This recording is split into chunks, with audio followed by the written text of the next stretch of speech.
This is alphabet soup. You might know this as a friendly childhood snack, but today we're gonna use it to decode something a whole lot more important. I'm gonna literally spell out finance acronyms so you can understand them better.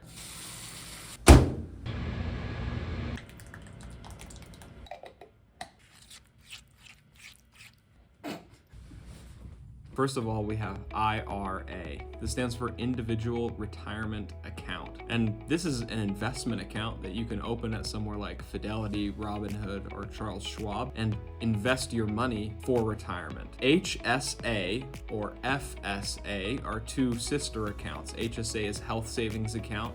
FSA is Flexible Spending Account. The HSA is kind of like an IRA.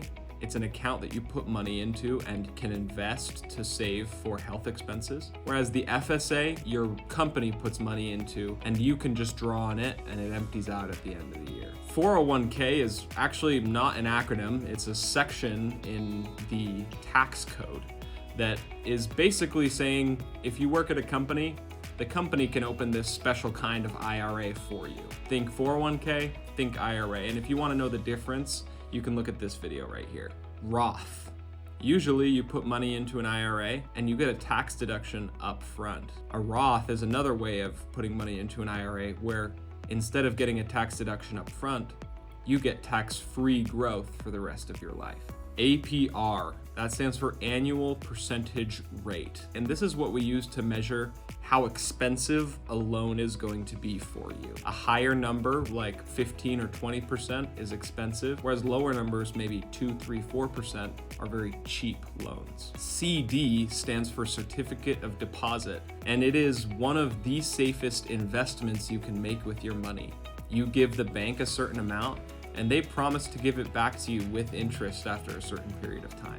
DTI, PMI, and LTV are all acronyms that have to do with buying a house. DTI is debt to income ratio. Usually, the bank won't lend you money for a mortgage if the payment is going to be more than 40 or 45% of your income. LTV is loan to value ratio. The bank doesn't want to loan you 100% of the money to buy a house. To get the loan to value ratio, subtract the percentage that you're putting as a down payment. So if you put 20% down, take 100% minus 20%, and you have an 80% loan to value ratio. PMI is private mortgage insurance.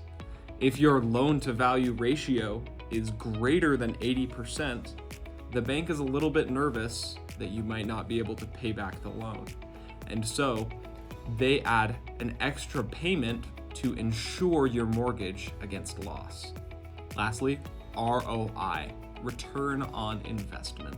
If you have an investment like a CD that's very safe, you might have a low ROI of 4% or 3%. And that means that you're not getting a lot of money for your money. A high ROI that you might get from something like real estate or stocks could be in the 10 or even 20% range if you get lucky. And that can make your money compound a lot quicker. So hopefully that was as much fun for you as it was for us making it. And if this was helpful at all, I'd appreciate it if you subscribe, like, and comment any thoughts that you have on the video. If you're feeling like you need help decoding your financial life, go ahead and give me a call. My contact information is in the description.